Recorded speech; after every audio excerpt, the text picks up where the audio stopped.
Shalom, apa kabar Bapak Ibu Saudara yang terkasih? Bagaimana sepanjang Januari sampai Aprilnya Anda? Apakah saudara diberkati? Atau banyak tantangan? Amin juga. Bapak Ibu, hidup kita itu memang senantiasa pasti ada hal-hal yang kita hadapi. Betul ya? Mungkin yang kita hadapi itu pernah kita pikirkan sebelumnya, tetapi banyak juga hal-hal yang kita hadapi itu tidak pernah kita pikirkan. Kata teman saya, tidak ada namanya masa sulit apabila kita mempersiapkannya dari awal. Katanya begitu ya. Makanya kami bergerak dalam bidang perencanaan keuangan. Setiap siklus kehidupan kita sudah tahu ada kebutuhan, kita persiapkan itu. Nah, saya kebetulan baru pulang dari perjalanan dinas saya di kota Balikpapan dan Samarinda. Baru kemarin saya tiba kembali di kota Jakarta, dan di sana banyak sekali saya ketemu anak-anak Tuhan juga dalam industri yang sama. Kita banyak bicara dan ngobrol, banyak juga sharing tentang firman Tuhan selain pekerjaan Bapak Ibu. Nah, judul tahun ini di GBC adalah The Year of Divine Identity. Sebenarnya inilah yang perlu kita anchor, perlu kita jadikan sebuah jangkar yang membuat kita itu teguh tidak kemana-mana Bapak Ibu. Jangkar itu apa? Kalau saudara lihat ada kapal yang besar gitu ya, dan untuk dia kapal ini tidak kemana-mana, dia turunkan jangkar, betul ya? Jangkar diturunkan ke bawah, sehingga kapal ini tidak kemana-mana. Bapak Ibu, tidak perlu sebuah badai besar untuk memindahkan sebuah kapal dari satu posisi ke posisi lain. Cukup air yang tenang menghanyutkan saja, sebuah kapal tanpa jangkar, dia akan berpindah sendiri. Saudara di sini mungkin ada yang pengalaman ya, menyelam, diving. Saudara kalau Anda turun ke bawah, ini cerita teman saya yang dulu pernah, katanya hobinya adalah diving. Katanya kalau air di bawah laut itu ya, di dalam laut itu kalau dia turun ke bawah, dia cukup diam aja. Waktu dia naik kembali sudah berubah tempat, saudara. Karena di dalam air itu ada arusnya. Saudara pernah dengar ini? Jadi kapal juga sama, ketika Anda tidak turunkan jangkar itu, maka kapal ini tidak membutuhkan sebuah ombak yang besar, badai yang besar, untuk memindahkan posisinya. Akan berpindah sendiri. Tapi kalau ada jangkar, kapal itu nggak akan kemana-mana. Ini yang kita butuhkan Bapak Ibu. Ketika kita menjangkarkan hidup kita di dalam identitas kita dalam Kristus, saudara nggak akan kemana-mana. Saudara tidak akan banyak pertanyaan, segunung pertanyaan. Bingung, kenapa saya anak Tuhan, hidup saya seperti ini? Tidak akan membuat saudara bingung, saudara. Ya, hidup ini santai. Jadi saudara mungkin begini ya, pernah berpikir, kalau kita banyak tantangan, kita ingat Tuhan, kita berdoa, kita minta pandang wajah, pandang kepada Kristus saja. Memandang kepada Kristus. Di saat kita penuh masalah, kita ingat Tuhan. Saudara, tanpa saudara punya masalah pun, kalau tidak menjangkarkan diri Anda di dalam identitas dalam Kristus, saudara juga akan kemana-mana. Ya, bukan masalah pencobaan atau tantangan kehidupan. Tanpa itu semua pun saudara bisa berpindah tempat. Kalau saudara tidak punya jangkar di dalam identitas saudara dalam Kristus. Amin. Wah, ini judulnya saja sudah menarik ya. Anchor in identity, not in circumstances. Ya. Jadi jangkarnya adalah identitas, bukan keadaan. Amin, saudara.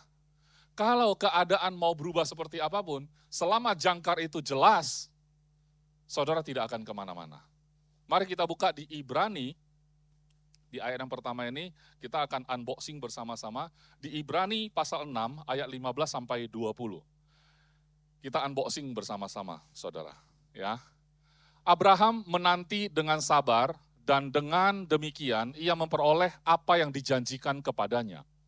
Saudara tentu tahu, Abraham itu menerima janji Tuhan berupa apa? Tuhan menjanjikan bahwa dia akan beranak cucu dan keturunannya sangat banyak dia buat ya. Dan kemudian dari keturunannya akan lahir, sebenarnya artinya adalah sang juru selamat. Ya. Dan Abraham dalam hal ini menanti dengan sabar. Kenapa dia bisa menanti dengan sabar dan dengan demikian ia memperoleh apa yang dijanjikan. Menurut saya, Abraham dengan kasat mata manusia, dia tidak sabar kok. Dari mana saya tahu? Karena istrinya menawarkan hambanya, dia terima juga, saudara. Ya, dari kacamata itu saya tidak melihat Abraham sebagai pribadi yang sabar menanti janji Tuhan. Tetapi kebenaran secara firman Tuhan, dia diperhitungkan sebagai orang yang menanti dengan sabar. Artinya ada perbedaan apa yang dilihat oleh Tuhan dengan apa yang dilihat oleh manusia.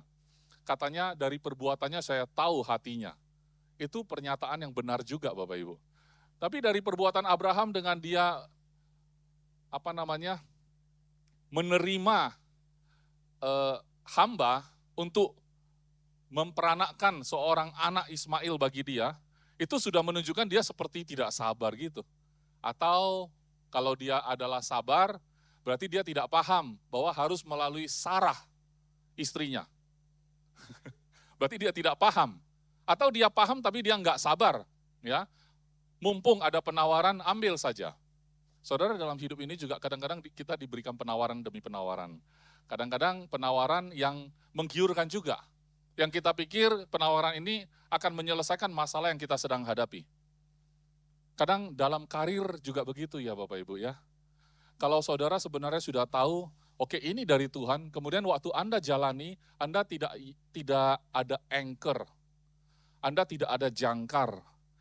Sambil berlalu, perjalanan itu bergulir, kemudian ada penawaran, saudara kadang berpikir, jangan-jangan ini jawaban Tuhan untuk meluputkan saya dari tantangan yang sedang saya hadapi. Banyak hal yang saya sendiri tidak bisa jawab, saudara. Ya, malam terakhir sebelum saya pulang dari perjalanan dinas, saya ada di kota Samarinda. Sampai di hotel pukul 10 malam, masih ada orang yang nunggu di sana.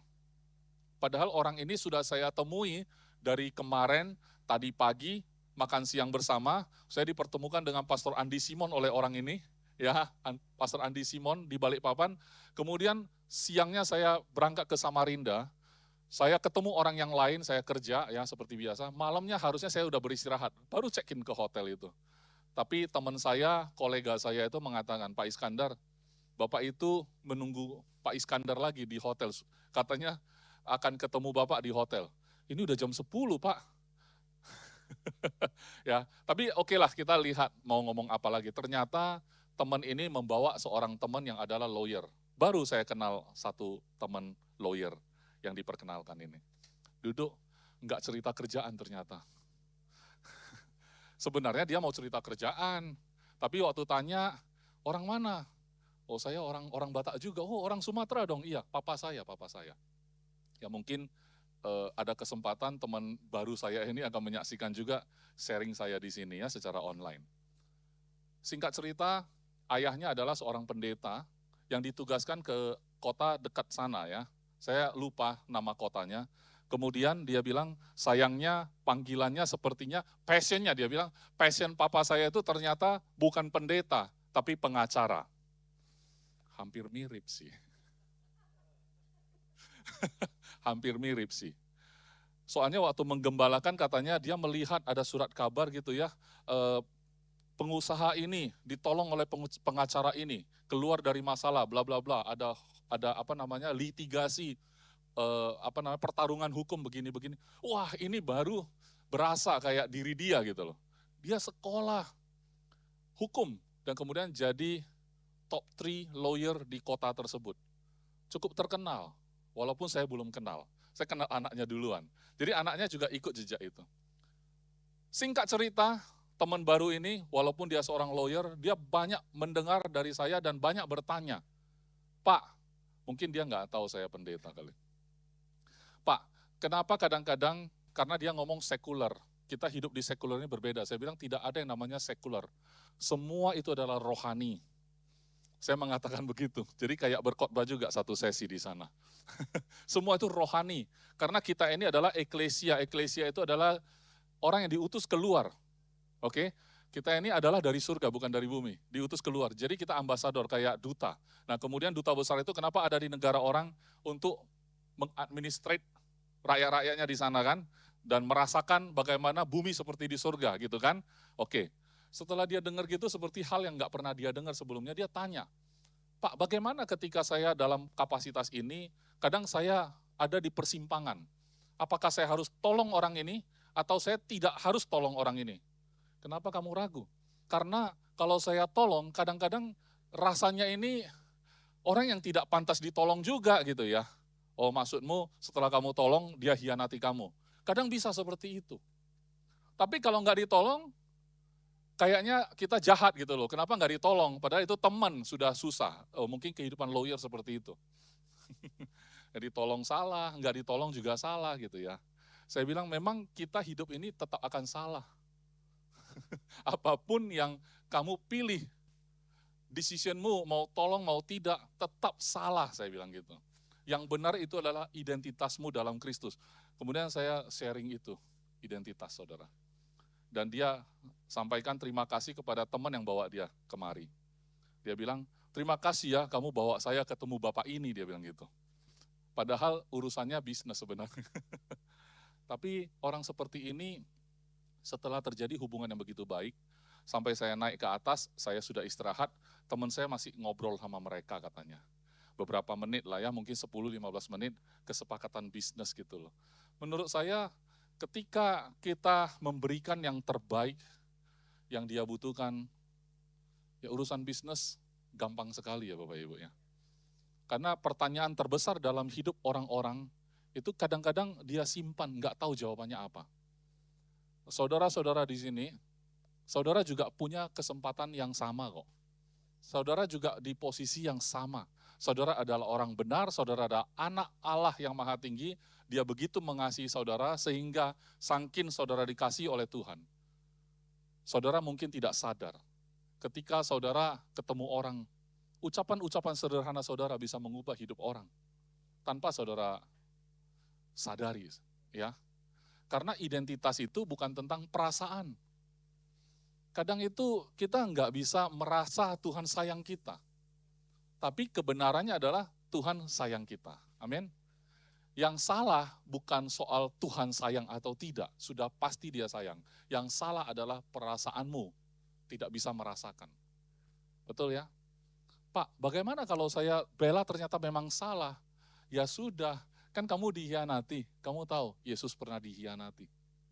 Di atas kayu salib, dia tergantung di sana, itu adalah hasil pengkhianatan. Kamu mau sebut apa? Manusia hidup cuma 3 masalah. Ya, kalau konseling di gereja-gereja saya berulang kali katakan ya, masalahnya pertama, keuangan. Pergumulan akan keuangan, financial problem.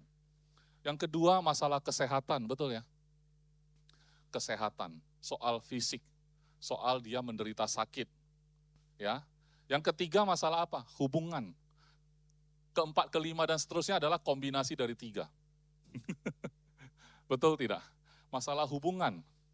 Ya, entah mungkin suami istri, anak ke orang tua, atau anak mungkin saudara. Kan gitu ya. Menantu sama mertua juga, itu adalah masalah berabad-abad yang belum menjadi misteri. Tapi ini akan terpecahkan ketika saudara tahu, saudara punya identitas dalam Kristus. Amin. Kalau mertua belum tahu, Anda tahu dulu. Anda anchor dulu. Kalau Anda sudah anchor, Anda tidak akan angry. Saudara tidak akan marah dengan mudah gitu ya. Jadi anak-anak muda, saudara harus punya anchor yang jelas. Kalau sudah anchor, apapun yang saudara hadapi, saudara nggak akan kemana-mana saudara. Saudara akan aman di dalam identitasmu dalam Kristus. Aman, ya. Kepada siapapun saudara bicara, saudara bukan berubah oleh orang itu, tapi orang itu yang berubah. Karena dia ketemu orang yang menjadi penghubung antara bumi dan surga. Saudara agennya, agency. Menjadi agency ya. Saudara menjadi ambasador. Eklesia itu pada dasarnya adalah ambasador. Orang yang diutus. Sekelompok orang yang diutus. Ya, itu bahasa Yunani saudara. Eklesia itu gereja dalam bahasa Yunani. Dan itu adalah istilah yang dipakai untuk sekelompok orang yang diutus. Kalau misalnya Yunani menaklukkan sebuah daerah yang baru, daerah baru ini baru dikuasai kan. Dikirim dari Yunani, sepasukan orang, sekelompok orang itu untuk ke sana membangun tempat itu. Dia akan buat pendidikannya modelnya sama dengan Yunani. Pemerintahannya, ya, sistem pendidikan, budaya, adat istiadat semua dikopi ke sana supaya apa? Orang yang tinggal di sana merasa seperti tinggal di Yunani. Sekelompok orang itu ke sana. Dan saudara adalah bagian dari sekelompok orang itu ke sana. Saudara yang menjadi agen sehingga orang merasakan di bumi seperti di surga karena saudara hadir di sana. Amin. Orang-orang yang punya anchor yang akan jelas mereka lihat. Kenapa Bapak ini ngomong yakin sekali? Beda ya. Omongan bisa ditiru saudara, tapi anchor di dalam nggak ada yang tahu. Betul ya? Kapal bisa kelihatan sama, tapi kapal yang anchor ke bawah dengan anchor yang tanpa anchor itu beda. Yang tanpa anchor sudah kemana-mana. Cuman dari video tadi itu, Yesus di atas langit, kan gitu ya tadi ya di video ya. Baru saya ingat, anchor kita ke atas bukan ke bawah ya. Kalau anchor itu, anchor ke bawah laut, ke dasar laut gitu ya, supaya kapalnya nggak kemana-mana. Itu arti anchor. Tetapi sebenarnya anchor kita ke surga. Memang sengaja melawan hukum dunia. Ya, kalau gravitasi ke bawah, hukum Tuhan ke atas, ya. Oke, ayat 16. Sebab manusia bersumpah demi orang yang lebih tinggi, dan sumpah itu menjadi suatu pengokohan baginya yang mengakhiri segala bantahan. Karena itu untuk lebih meyakinkan mereka yang berhak menerima janji itu akan kepastian putusannya, Allah telah mengikat dirinya dengan sumpah. Saudara, kalau kita berjanji, misalnya Joel, saya berjanji saya akan susah berjanji sama Joel.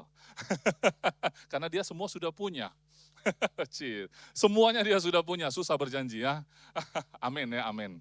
Katakanlah saya ini ketemu Joel pada saat Joel itu belum masuk kuliah misalnya. Saya berjanji Joel, aku akan biayain kuliahmu sampai selesai, sampai S2. Nah, ketika Joel mengaminkan itu kan janji saya. Manusia itu bisa mengingkari kan? Bisa. Jadi saya bersumpah Joel. Saya bersumpah. Demi apa? demi siapa ya? Orang yang di atas saya. Orang yang di atas saya berarti company saya, contohnya CEO saya. Demi Bapak ini. Emang Bapak ini mau gitu ya. Jadi gini. Jadi kalau kita bersumpah, artinya seperti kita memberikan jaminan gitu. Jadi kalau misalnya saya bilang, saya bersumpah Joel, saya akan biayain kuliahmu sampai S2. Emang harganya berapa? Setelah dihitung, katakanlah ya, 1 miliar. Saya ambil surat rumah saya yang harganya 5 miliar. Saya titipkan ke Joel. Saya bersumpah Joel, aku akan lunasin itu. Aku akan selesaikan biaya itu. Ini peganganmu. Kira-kira dia yakin nggak? Karena orang yang ngomong, orang yang mampu. Tapi kalau orang yang ngomong, orang yang tidak mampu, percuma dia ngomong. Jungkir balik juga, pokoknya saya berjanji Joel. Itulah yang diumbar-umbar oleh pasangan ya, kalau misalnya lagi pacaran. Demi langit dan bumi. Ya kan, laut akan ku seberangi, gunung kudaki, apapun itu kan, laut dibelah gitu kan. Tapi tidak punya kemampuan itu, tapi ngomong gitu loh. Dan perempuan itu juga kok bisa-bisanya percaya gitu loh. Enggak ada kolateralnya, enggak ada jaminannya.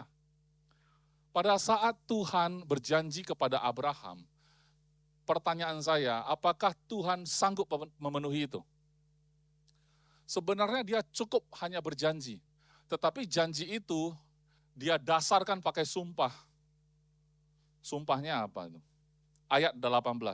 Supaya oleh dua kenyataan yang tidak berubah-ubah tentang mana Allah tidak mungkin berdusta, kita yang mencari perlindungan beroleh dorongan yang kuat untuk menjangkau pengharapan yang terletak di depan kita. Pengharapan itu adalah sauh, anchor.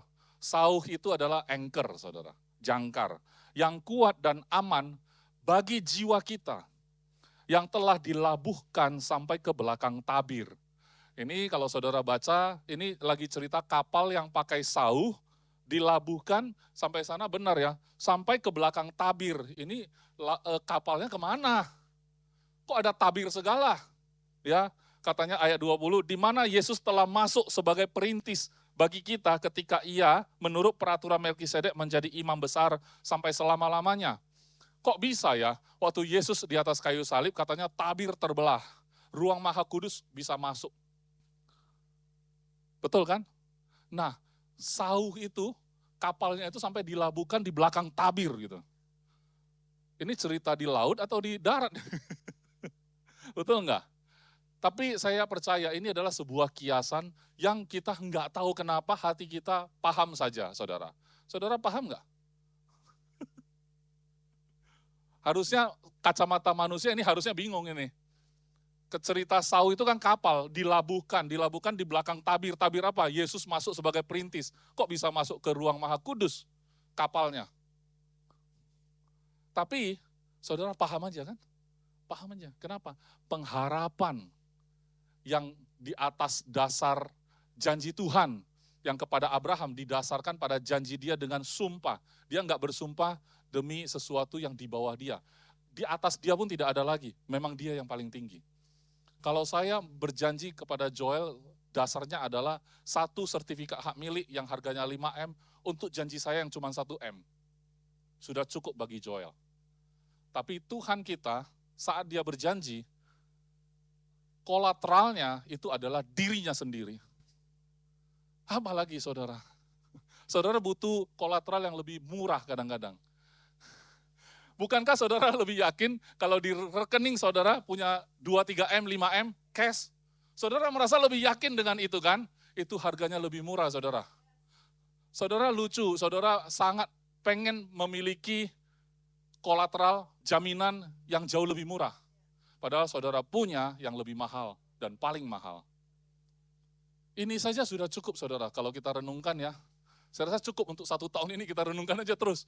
Kalau saya sudah punya jaminan dari Tuhan, yang harganya tidak ternilai lagi, tidak juga dengan uang-uang di rekening, melebihi itu semua, kok saya masih ragu berjalan ke sana kemari? Karena saudara, diam pun, tenang pun, tidak ada badai pun, selama tidak ada jangkar, saudara kemana-mana saudara. Betul ya? Hanyut, dihanyutkan. Tapi hari ini, dengan jangkar itu, kapal saudara dilabuhkan di balik tabir, di mana ruang maha kudus, Yesus masuk sebagai perintis, dia menjadi imammu selama-lamanya, menurut Melkisedek. Saudara, kurang apa lagi? Kalau identitas ini benar-benar sudah clear, dan kita tidak punya pertanyaan tentang identitas, maka pertanyaan lain terjawab sendiri. Memang saya nggak bisa jawab, even pertanyaan lawyer tadi. Dia bilang, jadi Pak, saya harus tolong atau tidak? Saya jawab, saya tidak bisa jawab itu. Saudara, kamu adalah ambasador, kamu kontak kantor pusatmu. Kamu duta besar, kamu kontak dengan kantor pusat. Konsultasi sama kantor pusat. Ini mau kasih decision apa nih? Sebagai ambasador. Kadang-kadang error, kadang-kadang kesalahan teknis. Kita dengar kantor pusat bilang, oke, tolong saja. Di sini dengarnya, tidak usah tolong ya? Oke, tidak tolong. Kemudian salah. Ketika kita konfirmasi ke kantor pusat, kan saya bilang tolong. Oh, saya dengarnya tidak usah tolong. Gitu ya. Salah kan? Enggak apa-apa. Kamu tetap ambasador, walaupun kadang-kadang kamu bisa melakukan kesalahan. Karena anchormu dalam identitasmu. Sebagai ambasador tadi, bukan dengan circumstances yang akibat dari apa yang kamu lakukan. Saudara bisa terima? Saya yakin dan percaya ketika saudara terima ini, bukan dengan akal budi, tapi dengan imanmu yang timbul. Karena ini bicara tentang Kristus. Kristus yang menjadi anchormu. Tidak ada yang bisa membawa saudara kemanapun, menjauh dari Kristus. Katanya tidak ada yang bisa menjauhkan engkau dari aku, dari kasih Kristus. Tidak bisa, tidak ada yang bisa jauhkan kamu dari Kristus. Amin.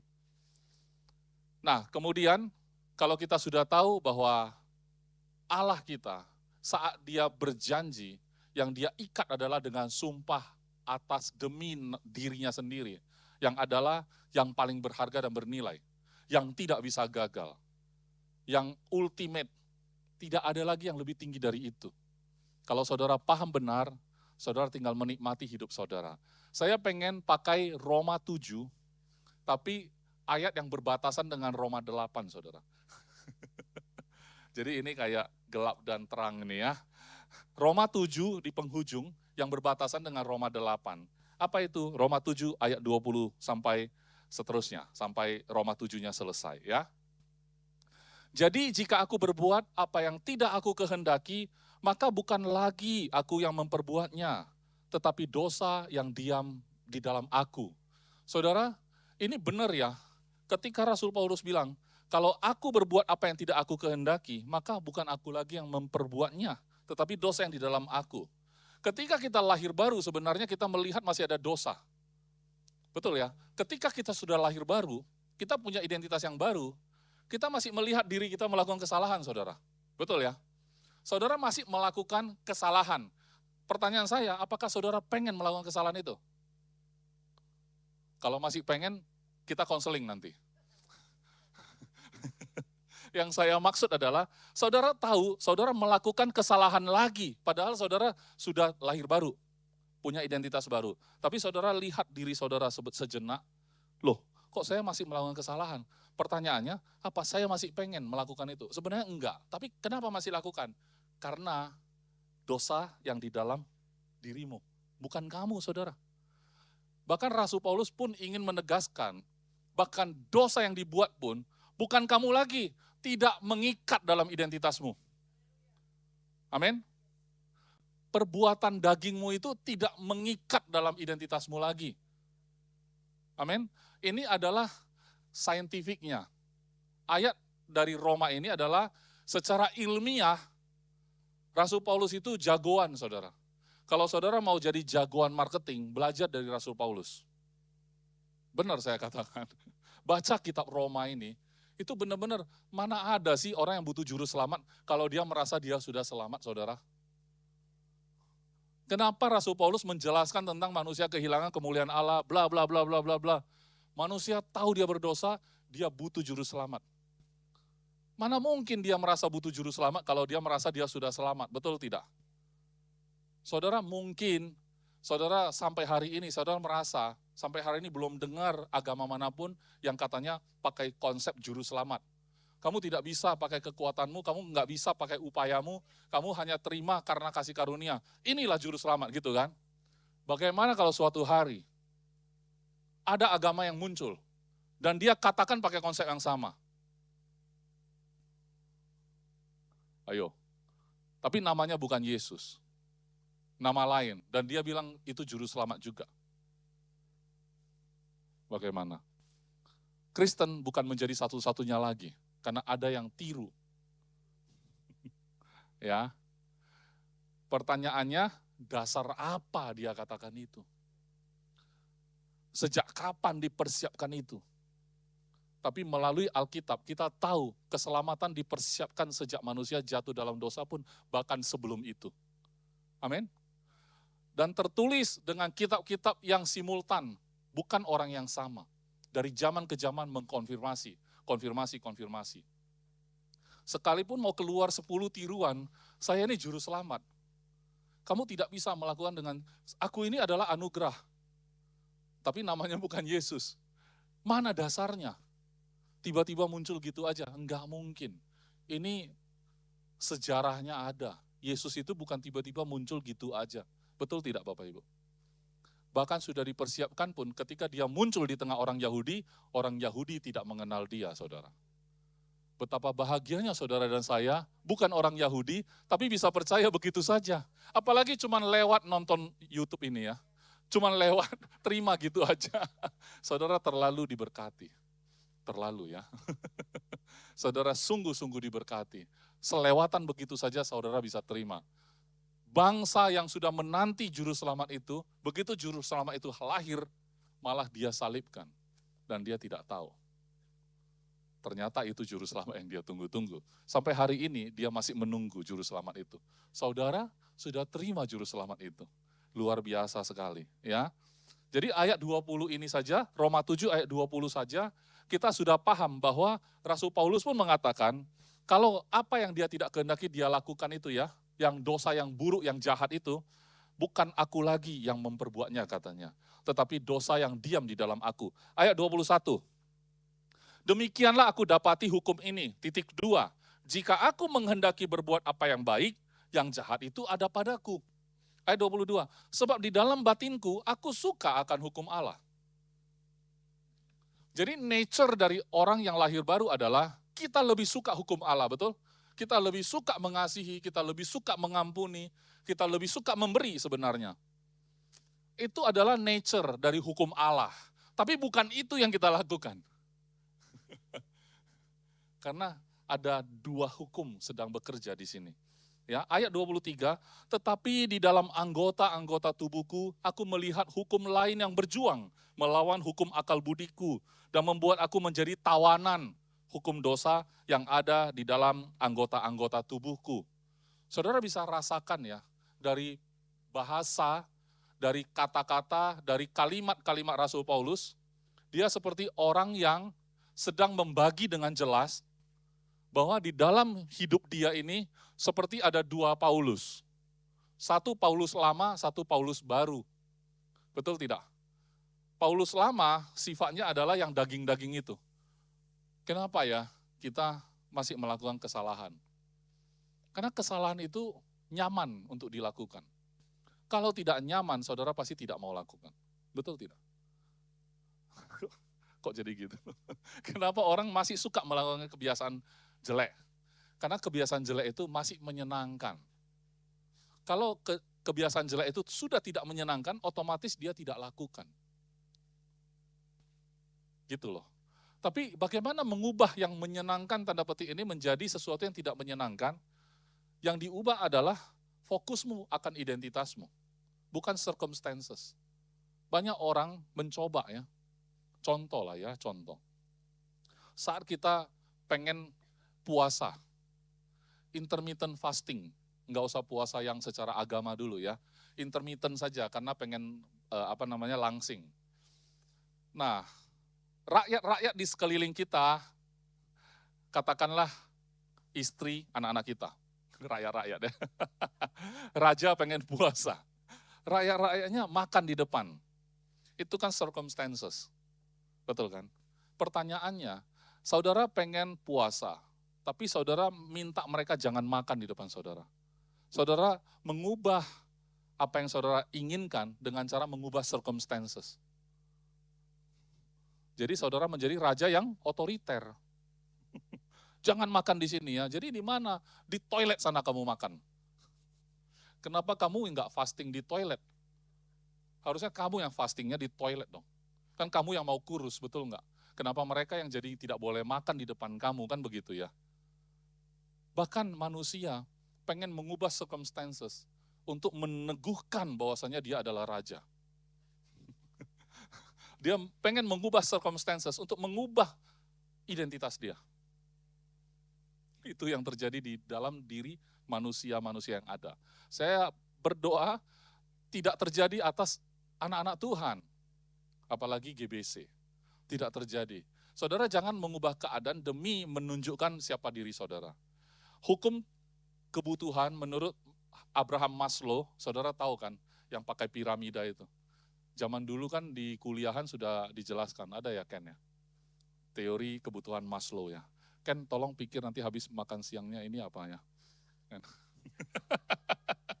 Enggak, soalnya tadi saya tanya, Ken nanti makan siang apa ya? Enggak, nanti Dedi waktu khotbah saya pikir. Jadi saya ingatin dia pikir.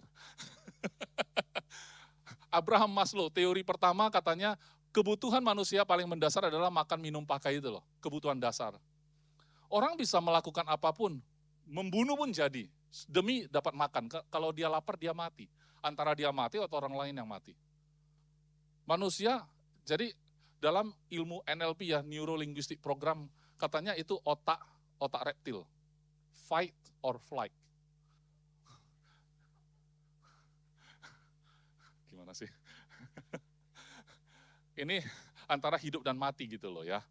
Otak reptil begitu. Makanya kalau ngelihat cicak kan, dia antara dia serang atau dia kabur aja. Kalau dia bisa menang, dia serang.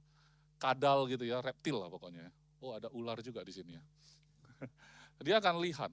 Kalau memang dia bisa taklukkan, dia taklukkan. Kalau enggak, dia yang lari aja gitu. Otak reptil simple. Ya, jadi kalau misalnya ada yang otak reptil di sini. saya bilang simple aja loh. Ya, memang walaupun cenderung cowok-cowok lebih simple ya pikirannya. Tapi bukan berarti reptil ya, bukan ya. Kalau cewek kan enggak. Lu mau makan apa? Emang lu mau apa? Dia tanya gitu kan berarti 1000 di belakangnya kan gitu ya. Pastor Lita paling ngerti itu. Ya, kenapa dia bertanya kepada aku? Kenapa dia nggak bisa putuskan sendiri? Dia langsung pikirannya kemana-mana gitu ya. Padahal simple, suaminya cuma nanya mau makan apa. Istrinya mikir, ini cowok yang nggak bisa buat keputusan, masa makan aja nanya. Ya, sampai di mana tadi? Oh iya, Abraham Maslow. Ya, iya. Kalau makan atau minum, demi itu orang bertarung, berantem jadi begal gitu loh. Kenapa? Lapar Pak, kami mati Pak kalau nggak lakukan ini. Setelah dia bisa tercukupi itu, dia mulai bicara rasa aman. Mulai mikir, tinggalnya jangan di emperan, tinggalnya harus punya rumah. Ya kan? Rasa aman dulu, security. Kalau sudah rasa aman, baru harga diri. Bicara harga diri nih. Kalau masih di bawah, nggak ada cerita harga diri. Yang penting punya rumah aja.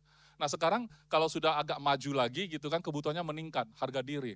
Saya itu harusnya dihargai, saya nggak minta apa-apa Pak, saya cuma minta dihargai. Wih. Jadi basic nih, basic needs. Saya nggak butuh apa-apa, saya cuma butuh dihargai. Basic needs-nya sekarang sudah self-esteem. Bukan makan, minum, pakai lagi ya. Sudah self-esteem ya, basic needs-nya jadi itu. Nah kalau sudah self-esteem, baru dia mulai sampai ke atas ya, sampai aktualisasi diri. Mengaktualisasi diri, supaya orang lain tahu siapa aku. Makanya personal branding semua itu self-actualization. Aktualisasi diri. Kalau kita masih ikut dalam permainan ini saudara, saudara tidak tahu identitas saudara. Sebenarnya identitas kita itu di atas yang paling tinggi, yang aktualisasi diri. Di atas itu sebenarnya. Itu sebenarnya masih below the line. Masih di bawah standar. Saudara sibuk beli mobil mewah, pengen menunjukkan siapa diri saudara yang sebenarnya. Hah? Coba saudara pakai mobil mewah, geber-geber, wong wong gitu kan. Harley Davidson. Masuk ke komunitas, biar orang tahu siapa aku. Jadi waktu nyalain saja, saya punya teman Harley Davidson, dia pakai Harley Davidson di Kota Medan waktu itu ya. Kan kita janjian, jam 5 pagi sudah harus ngumpul.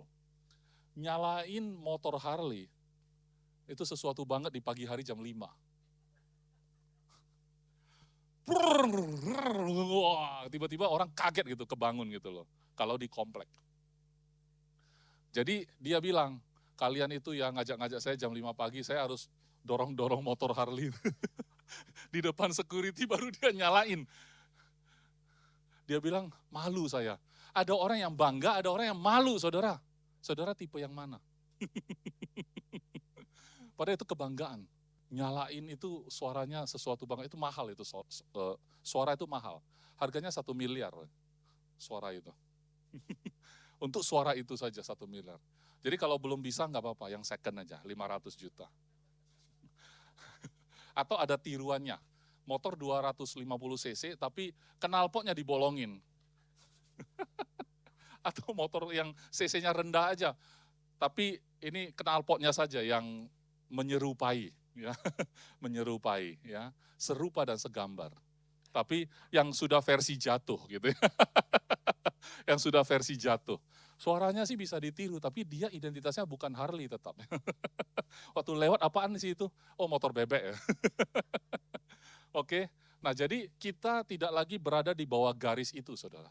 Saudara tidak perlu aktualisasi diri untuk menunjukkan siapa diri saudara. Kenapa? Karena dari sisi makan, minum, pakai, sampai aktualisasi diri, Tuhan yang angkat saudara. Rasa aman, Tuhan yang jamin. Harga diri, Tuhan yang jamin. Siapa engkau, Tuhan yang jamin saudara. Enggak perlu saudara yang mengaktualisasikan diri. Betul ya? Saya ini siapa? Ketika saya ke dua kota itu, banyak orang tiba-tiba, wah saya belum pernah dengar ini orang bicara kayak gini. Saya ini siapa saudara? Saya ke Medan nggak dihargai.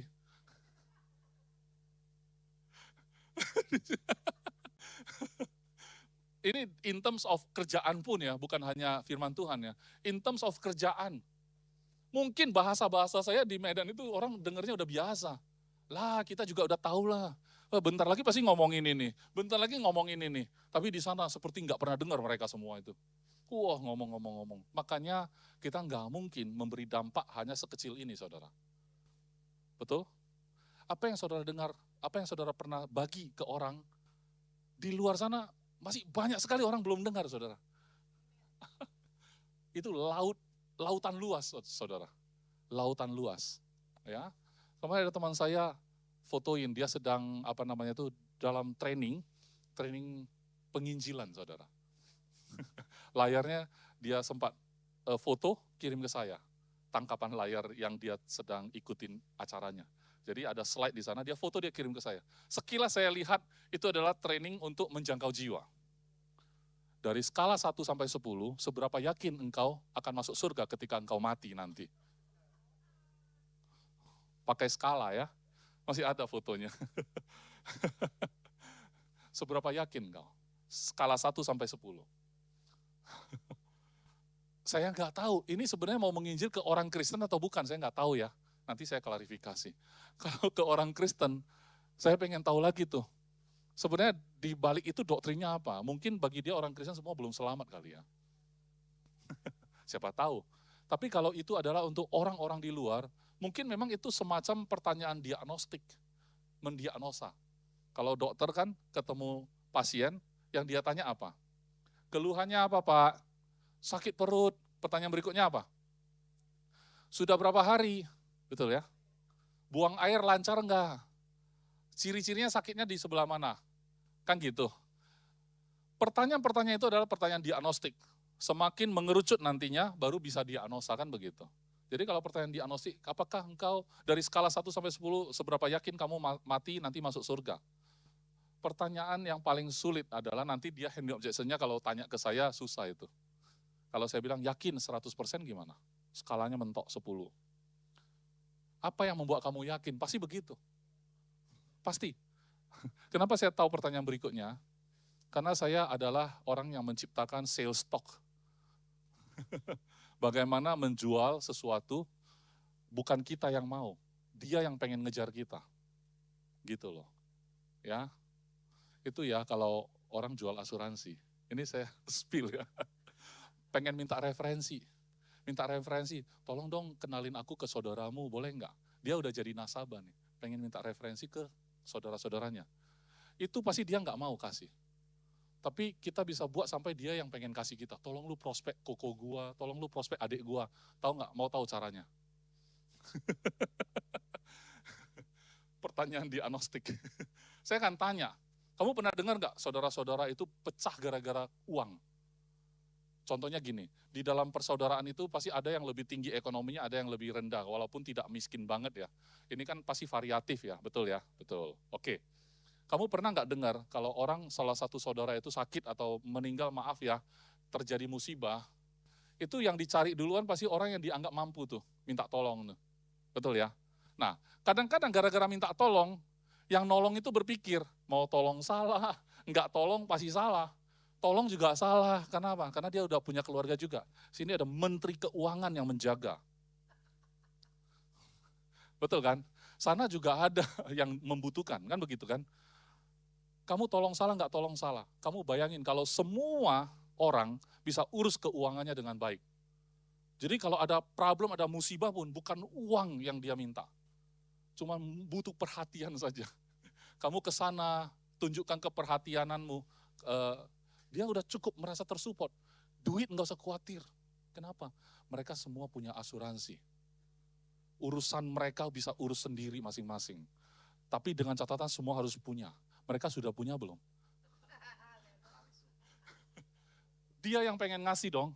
Ya udah kalau gitu kamu coba cari koko gua, adik gua. Nggak tahu mereka punya nggak.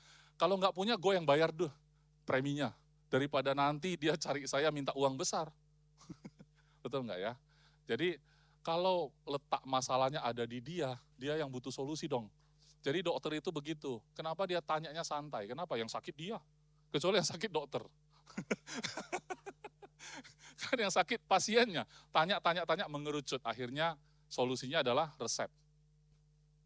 Saudara, closing ratio dari dokter dan agen asuransi itu bertolak belakang. Agen asuransi itu ya, kalau bikin-bikin ilustrasi gitu ya, sampai 10-20 mungkin dapat 1. Ilustrasi itu kayak resep sebenarnya. Dia kayak buka resep, nggak ada yang beli. Tapi dokter setiap buka resep, beli nggak? Kenapa beli? Karena in the first place dia datang aja dia udah butuh.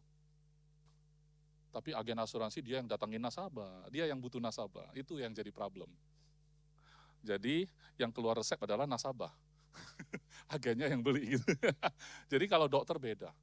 Hari ini keselamatan dibutuhkan semua orang. Pertanyaannya, mereka tidak tahu mereka sudah terhilang. Kenapa saudara berasa butuh juru selamat waktu itu? Karena saudara waktu itu, once upon a time, you feel you are lost. Betul kan? Kamu tersesat, kamu terhilang, kamu bukan siapa-siapa.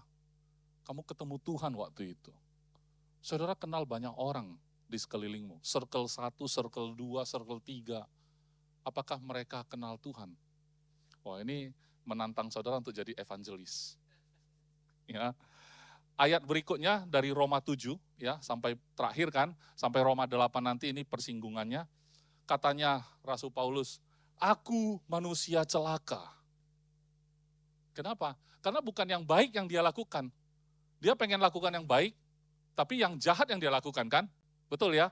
Jadi dia bilang, aku manusia celaka. Siapakah yang akan melepaskan aku dari tubuh maut ini? Saudara, dalam konteks ini, kalau hari itu juga Rasul Paulus mati, tubuh maut itu selesai, saudara. Dengan kata lain, ini yang saya sampaikan ke lawyer teman baru itu, sampai kamu mati nanti, itu aja problemnya. Ini perlu ditolong atau tidak, nanti ditolong gue dikatain bodoh enggak. Kamu akan terus dituduh sampai mati nanti. Karena kamu lakukan apapun tidak pernah benar. Termasuk saya. Ya. Nah, kemudian syukur kepada Allah. Karena ini adalah ayat menuju ke Roma 8. Ya. Syukur kepada Allah oleh Yesus Kristus Tuhan kita. Jadi dengan akal budiku aku melayani hukum Allah, tetapi dengan tubuh insaniku aku melayani hukum dosa. Sampai mati ini saudara. Bersyukurnya adalah Roma 8 ayat 1. Ya. Demikianlah sekarang, tidak ada penghukuman bagi mereka yang ada di dalam Kristus Yesus. Mungkin dosa boleh ada di dalam tubuh maut ini. Tetapi tidak ada penghukuman bagi saudara dan saya. Amin. Ayat 2. Roh yang memberi hidup telah memerdekakan kamu dalam Kristus dari hukum dosa dan hukum maut. Ayat 3. Sebab apa yang tidak mungkin dilakukan hukum Taurat, karena tak berdaya oleh daging, telah dilakukan oleh Allah. Dengan cara apa? Dengan jalan mengutus anaknya sendiri dalam daging, yang serupa dengan daging, yang dikuasai dosa karena dosa. Ia telah menjatuhkan hukuman dosa di dalam daging. Jadi semua perbuatan daging kita, saudara, sudah dihakimi di dalam dagingnya Yesus. Waktu kita perjamuan kudus, sebenarnya hari ini ya, saya melihat kita dilayani waktu pujian penyembahan oleh musisi kita. Ya, kita disambut oleh aser di depan pintu. Kita diajak ngobrol. Kemudian kita praise and worship bersama. Kita mendengarkan firman Tuhan, ikut perjamuan kudus. Nanti pengumuman lagi, kasih persembahan lagi. Itu semua adalah ibadah, saudara. Ya, itu semua adalah yang perlu kita nikmati. Pemain musik, saya pernah bilang, pemain musik itu adalah sedang berkhotbah melalui permainan musiknya. Ya, membangun sebuah khotbah yang utuh. Bayangin kalau saudara datang minggu depan, khusus minggu depan, langsung duduk, langsung khotbah nih. Boleh aja. Tapi saudara merasa enggak, waktu praise and worship saudara mulai diberkati tuh. Waktu di salam aja, shalom, happy Sunday, sudah diberkati tuh. Itu adalah ambasadornya Tuhan untuk salamin kamu. Bayangkan kalau yang datang itu orang yang belum kenal Yesus, disambut juga seperti itu. Bisa rasakan enggak? Mulai merasakan khotbah sejak dari awal disambut. Ya. Kemudian ayat 4, supaya tuntutan hukum Taurat digenapi di dalam kita yang tidak hidup menurut daging tapi menurut roh. Ayat terakhir, ayat 5, sebab mereka yang hidup menurut daging memikirkan hal-hal yang dari daging. Mereka yang hidup menurut roh memikirkan hal-hal yang dari roh. Saudara, hidup kita ada dua, roh dan daging. Daging ini akan selesai nanti pada waktunya. Saudara lihat pergumulan kita itu semua pergumulan daging. Saudara merasa dihargai atau enggak itu perkara daging aja tetap. Terlepas dari daging ini, saudara tidak ada kebutuhan apapun. Karena saudara tidak pernah kekurangan. Saudara adalah makhluk roh. Roh memikirkan hal-hal dari roh. Hal-hal dari roh itu adalah hal-hal tentang Tuhan. Tentang identitas. Tentang siapa engkau. Duduk di sebelah kanan Allah Bapa dalam Kristus. Itu perkara roh, bukan perkara daging. Apa untungnya daging mengetahui itu? Daging nggak peduli dengan itu. Yang daging peduli adalah siang makan apa, makannya enak atau tidak. Kan gitu ya. Orang hargai saya atau tidak. Saya ini sudah aman atau belum. Ya, uang saya sudah berapa di kantong, di rekening, ya kan. Tahun ini saya bagus atau tidak, performance saya. Saudara akan terus dinilai, bahkan dihakimi. Selama masih ada daging ini, saudara akan terus dinilai dan dihakimi. Tapi tidak demikian di mata Tuhan. Amin.